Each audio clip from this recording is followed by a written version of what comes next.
Many of my colleagues and parents have described a child or adolescent who previously did well in school, then their grades declined, work piled up, and their anxiety spiraled out of control.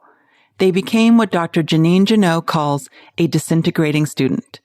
Dr. Jeannine Jannot is here today to talk to us about the struggling but smart student. She has experience working with children, teenagers, and young adults in both public and private school settings spanning preschool through college. And in 2014, Dr. Jannot founded The Balanced Student in response to the struggling students she encountered both in her college classrooms and in her own home. Listen in to better understand the disintegrating student struggles and practical tips to get them motivated, confident, and inspired. Millions of kids struggle with learning, processing, and social emotional difficulties. These challenges interfere with their ability to reach their full potential. Dr. Karen Wilson is here to help. Her extensive background in pediatric neuropsychology and higher education have prepared her for this unique mission. Listen as she delivers content to inform, educate, and empower parents and educators. This will enable you to identify challenges that kids face and get them on the road to achieving their full potential. This is Diverse Thinking, Different Learning by Child Nexus. Dr. Jannot, welcome to the podcast. Thank you so much for having me. I'm excited to talk about this. I am so excited as well. I'm really excited as well. You know, before we got on, we were talking about the fact that so many of the students that we see have similar struggles.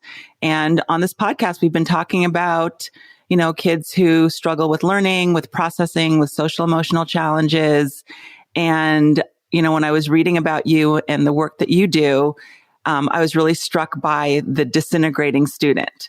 And that's one of the reasons why I want to have you on the podcast, because you wrote this book, The Disintegrating Student, super smart and falling apart and how to turn it around. And you describe this common phenomena of these bright, successful students who suddenly hit a wall. And they have falling grades, their work is scattered everywhere, and there's this emotional upheaval. I'd love for you to tell our listeners a little bit more about the disintegrating student. Sure. So the disintegrating student is actually a term I coined after I started teaching college about 11 years ago. And at that time, my youngest was an elementary school student, my middle child was in middle school, and my oldest was in high school. And here I was teaching college. And I had an incredible bird's eye view of what was happening to our kids as students in the educational system. And I had had experiences working as a school psychologist. I'd worked in public and private schools. So I kind of had that background anyway going into it. And, you know, being a mom of three, and I was just looking at all this and seeing there was an issue. And so I started doing academic coaching. And I identified these quote unquote disintegrating students when I started doing academic coaching, because they were these really bright, capable kids showing up who had just fallen apart for really no apparent reason.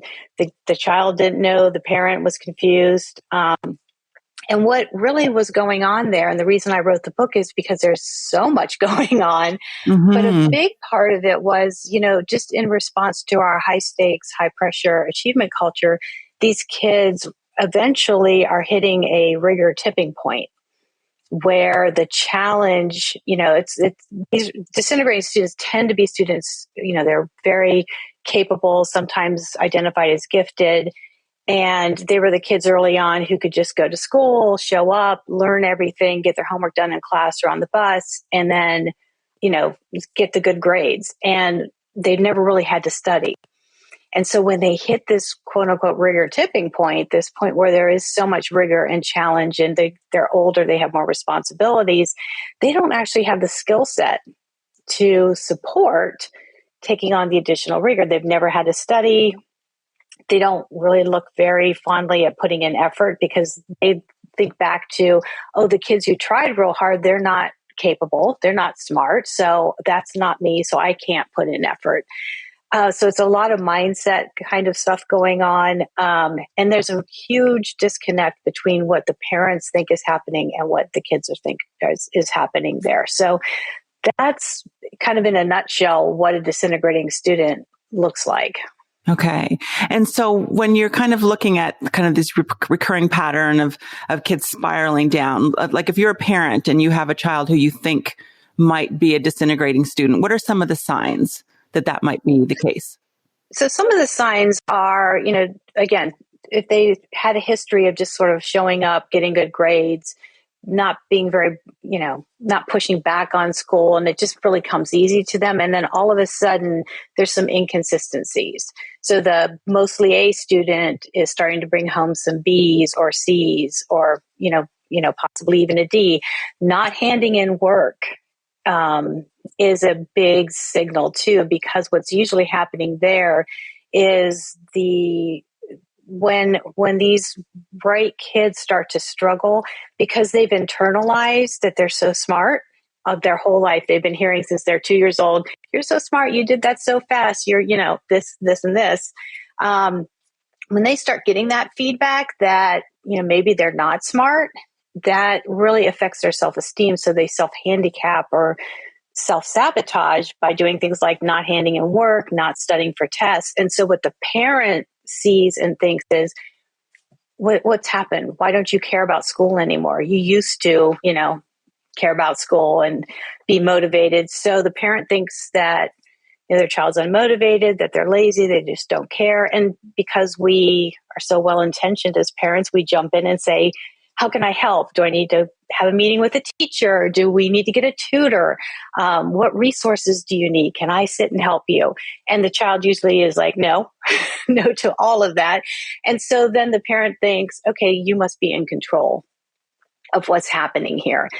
And the unfortunate thing is this sets up this misunderstanding, miscommunication between the parent and child, because what the child is saying in their head is, my parents care more about my grades than they do me, which of course is just never true. But I hear it so much, and I did think about it for a long time. I was like, oh, I think they think that because of the amount of time we spend when we talk to our kids that is dedicated to academically related topics and stuff. I can understand why they think that, because they're like, you talk about this all the time, so it must be hugely important to you. Absolutely. So they worry about that.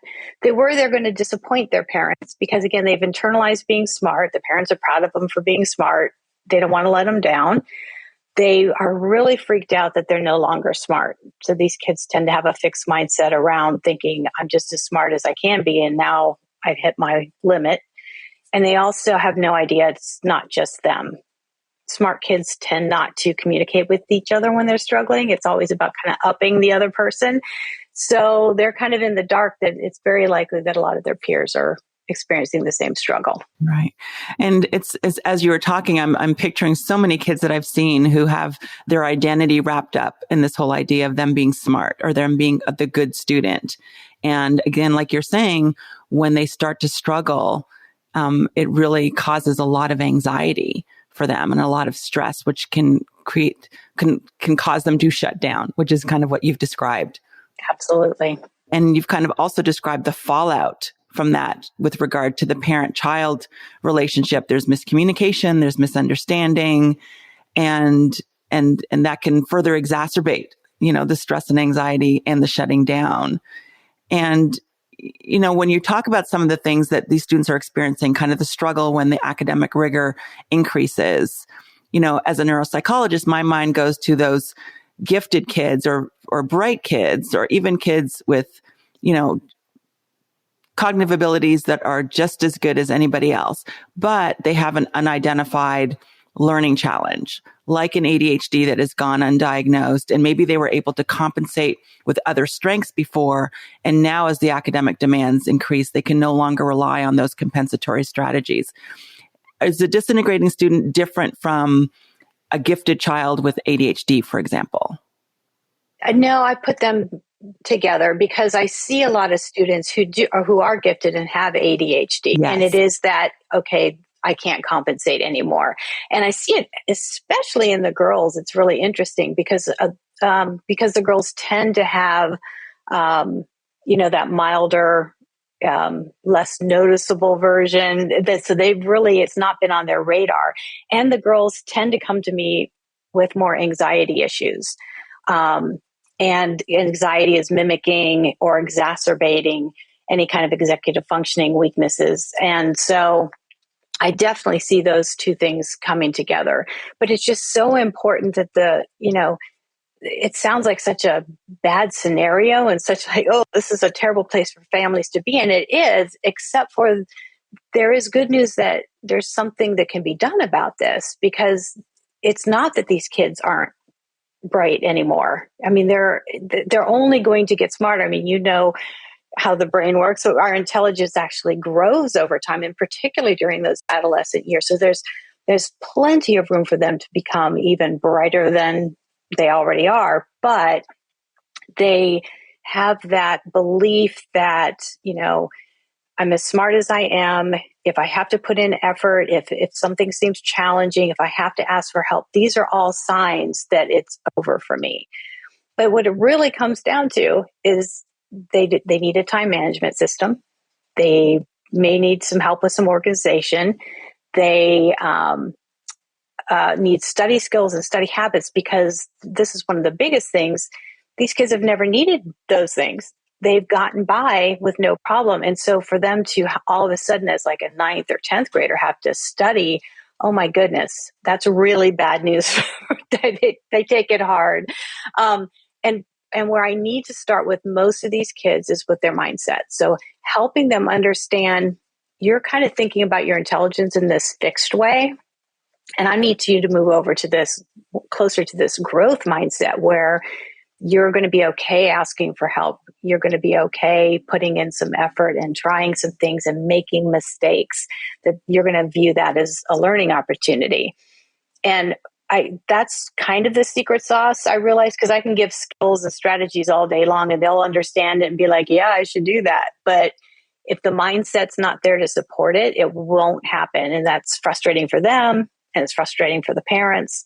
And so how I do that is I actually engage with the student and talk about a place where they have a growth mindset. So often in their extracurricular, maybe they're in band or debate or on a sport, we can talk about, how do you approach that?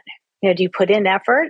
Do you listen to feedback? Do you like to be challenged? Do you okay making mistakes and figuring it out? And it's yes, yes, yes. And then I say, is that how you approach school? And they're like, oh, no, not at all.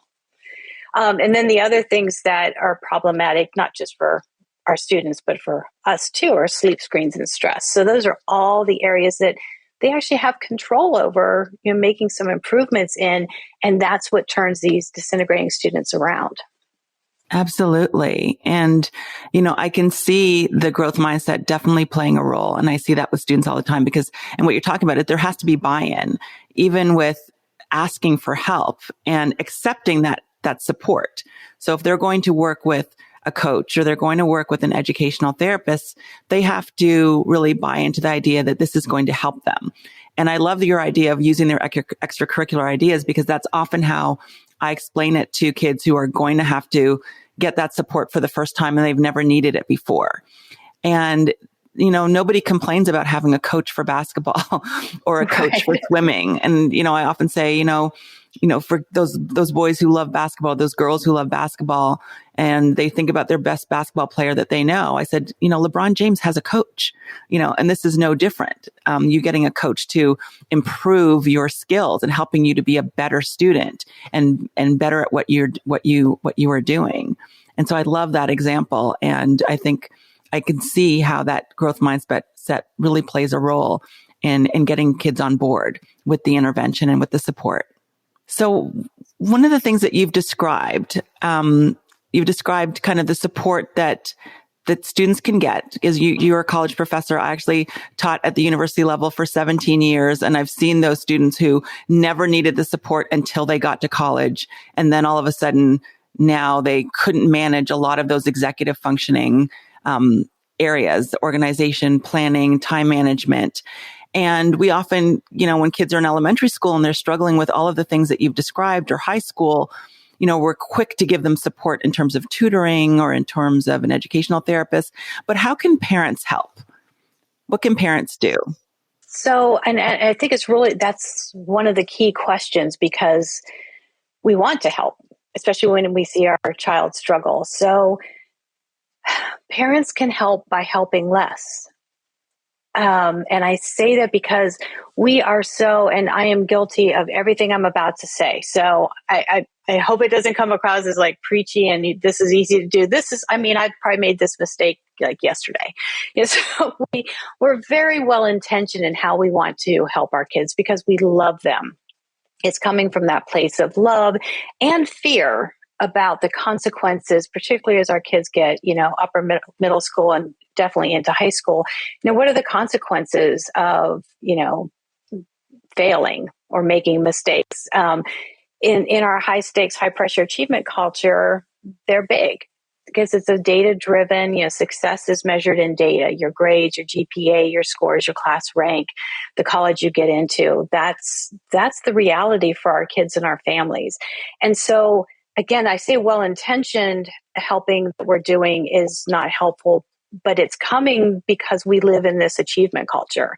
And we're not even aware how much it's impacting our parenting, I don't think. And that's why I love coming on shows like yours to help people see, we're not crazy. We're just responding to the expectations in the culture. And that's probably what needs to start to shift. But anyway, what we're doing as parents is not helpful is, we are helping our kids when they don't need it, when they're not asking for it. And again, we're trying to alleviate our anxiety. I know when my kids would come home from school, it would be sort of like, okay, how'd you do on that test? Did you turn the thing in? Did you talk to the teacher? All the things. And I'd be like, okay, I got my answers. And what I realized over the years is I just offloaded all my stress and anxiety onto my poor child who had just come off a full day of school. And that's how they were greeted. Absolutely. So I think I've been guilty of that myself. I think we all have, and again, so well-intentioned. We try to take stress down for our kids by helping them all the time. And it's usually a process of nagging first. So we're reminding, quote unquote, reminding them, do this. Have you filled out your application? Have you done that? Have you done that? Have you done that? And then we can't take it anymore. We just do it for them. Or our kid gets that donkey on the edge vibe, like they're just going to lose their cool if they have to do one more thing. And so to avoid the conflict, we swoop in and take care of it for them.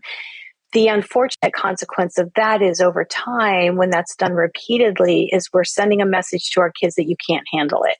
Mm. And we do not want to send that child out of the house and off to their next adventure after high school, college, or otherwise, thinking they can't handle stuff or that they shouldn't handle stuff. Somebody else, the expectation that somebody else will handle this for me.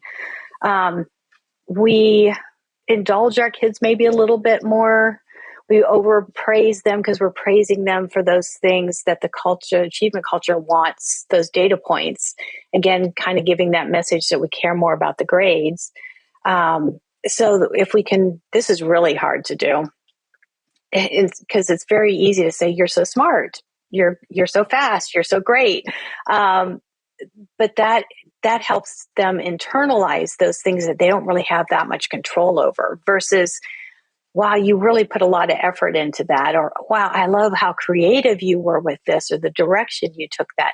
That kind of praise, that process praise, they have so much more control over.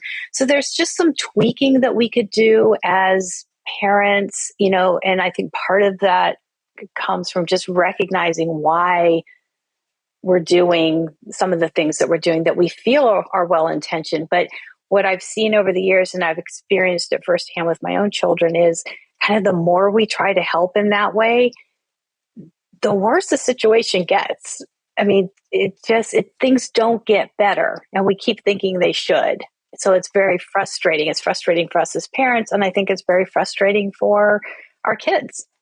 Right. And it can sometimes seem counterintuitive to kind of not help, and it almost goes against all the parental instincts to not jump in and rescue. But kids have to develop that independence, and they have to be able to ask for what they need and to self-advocate. And we teach them that by allowing them to develop those skills. And I love the idea of, again, basically talking about the process and rather than the outcome. Great job on that test versus I love the effort that you put into studying for that test, regardless of what the outcome is. Absolutely. And, you said it feels weird not to help. There's kind of a paradox because the way we actually do help our kids is super easy, but it feels like, like a nothing. It feels like we're not doing enough. And it is just showing up, being that warm, supportive, caring person in our kids' life, that safe space, and listening with empathy, listening and trying to hear their perspective. I have to get out of my 57-year-old brain and get into my child's 18-year-old brain and see it because what we want to do, again, well-intentioned, is when our kids come to us, we want to problem solve. So they start spouting off about something. We're like, well, did you? And have you tried? And why don't you? And you should probably. And we're trying to here's the answer. And our middle-aged brain is good at that. But man, our kids do not appreciate it. They just want us to listen. And they want us to kind of reflect back that we get that. And that is hard. So it's kind of a zip it mentality of, okay, let me listen to understand. Let me give you my attention. But I don't make a lot of guarantees. Actually, I don't make any guarantees in coaching, but I do feel really confident that parents who start trying that listening approach, listening without being defensive, listening without judging, listening to be curious to their child. I just guarantee that you're going to get positive results in your relationship and become closer with your kid, because that's what builds that connection, which is a huge piece of motivation. Our kids need that. Mm-hmm. Absolutely. It's just such an essential part of, their well-being and their development, is to have that safe place and that person who's going to, again, show them empathy and listen to what they have to say. Again, not focusing on the outcome. And they want connection, especially in the last year that we've had, where there's been such high levels of stress. And we know that when kids have that connection, it decreases their stress levels and their anxiety levels as well, because they feel seen and heard. Absolutely. Now, I know that you wrote this book before the pandemic. And how has COVID changed the student experience, the grades, the disintegrating student? Because has there been changes based on what you've seen? Because it seems like parents are more aware of this idea and these behaviors that you've described. And is that because they were seeing their kids for a year in remote learning, or do you think the COVID has exacerbated? So I do think, I think the achievement culture has been exposed in a big way. That has come out of the pandemic, because we saw kind of up close and personal why our kids were so stressed about school. Yeah. And the pieces kind of came together. What I've noticed as far as the disintegrating student goes is COVID pretty much turned most students into disintegrating students. So that was unfortunate. Another big shift I saw, and I write about it in the book, that, these kids, when I was first discovering this type of student, they always said they cared. Even though the parents said, it looks like they don't care about school, they really, really cared. They just didn't know what to do. They were like paralyzed. And what happened last year, around second semester, for the very first time, almost every student was saying, I don't care.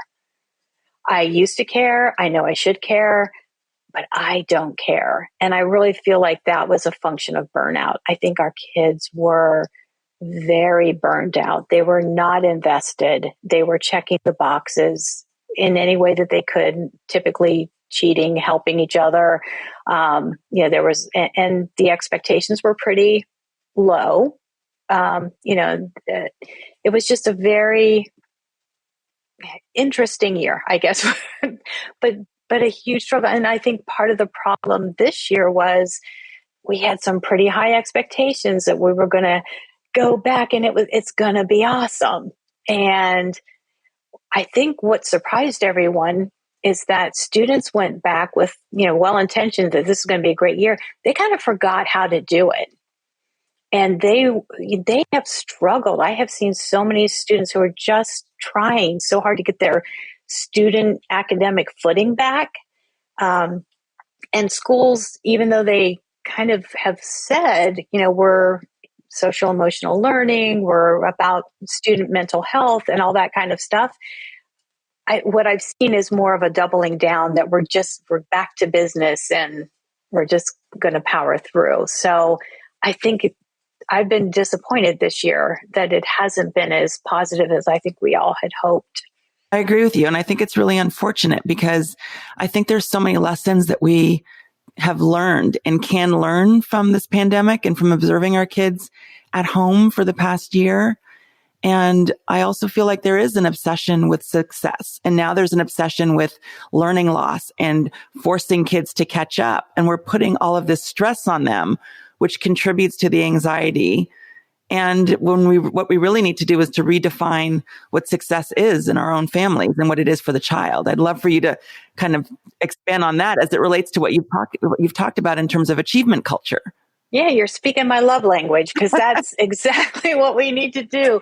I mean, our definition of success now are all those data points. That's how our kids feel. And they feel like their obligation is to be in school and check the boxes. And again, they're not highly invested. So curiosity, learning, all that kind of stuff is really not a big part of their academic experience, which is why so many kids don't enjoy school.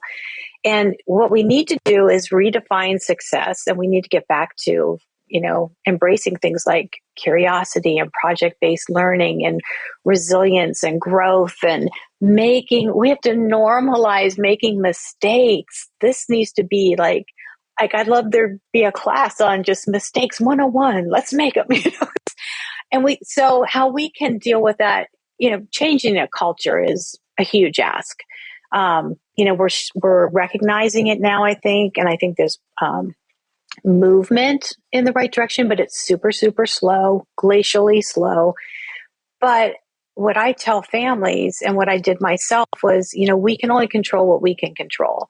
So, my advice is you sit down with your child and say, okay, so here's the reality. Here's the reality of the achievement culture, so to speak. How do we want to define success for you? What's reasonable for you?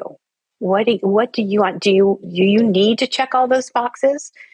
And I think that's the conversation where we have some control and where we, again, are showing up for our kids in that way of like being very empathetic to what's important to them. This is a hard ask for parents too, because it may be coming to realize that, okay, maybe you're not going to get into this college because this college is, even with a 4.0 and all the many, many things on your resume, it's still, a 50-50 shot. There's no guarantee you're going to get in there. What do we want to do? Do you want to take 8 APs and be miserable? Do you, so those kinds of honest conversations, I think, are the way forward. And to encourage parents to ask for what they need from their schools. If there's something where you think your child would benefit from adding something or taking something away or doing something a little bit differently, I think we need to start asking for what our kids need so that they feel successful and that they are, still in, like, we want to graduate kids from high school who want to learn and who want to be challenged. And we're not doing that right now. And our kids are kind of miserable in college oftentimes because they're, again, maybe following that check the box mentality, get the degree to get the job. And, the 21st century jobs are going to be ones that require, out of the box thinking, flexibility. There is so much uncertainty in our future on every front. And we need to be making grown-ups who can handle that, who have the resilience and capacity to kind of go with the flow in the job market.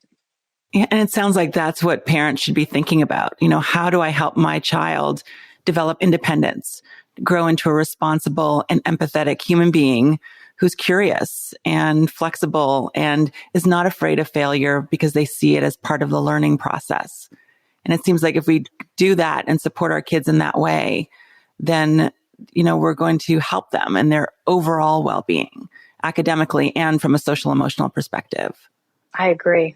This has been such a great conversation. And I think that so many parents listening are going to resonate with a lot of the things that you're saying in terms of signs of the disintegrating student, but also feel hopeful about things that they can do to support their child moving forward and to prepare them, to be adults in this world. What is the best way for people to connect with you and to purchase your book? So everything about me, the book as well, is all on my website, JeannineJannot.com. And I have my links to my social medias there, the book, my coaching, and you can also sign up. I do a monthly newsletter called Some Thoughts, where it's literally whatever I've been thinking about around this stuff for the last month. I love connecting with people and hearing people's experiences, their struggles and their wins. Wonderful. And I will be signing up for that newsletter today. So thank you so much for coming on. And I'm going to put a link to your website in the show notes as well. I appreciate you for being here. Oh, thank you for having me. I enjoyed myself. Thanks for listening to Diverse Thinking, Different Learning by Child Nexus. For more resources, visit us online at childnexus.com.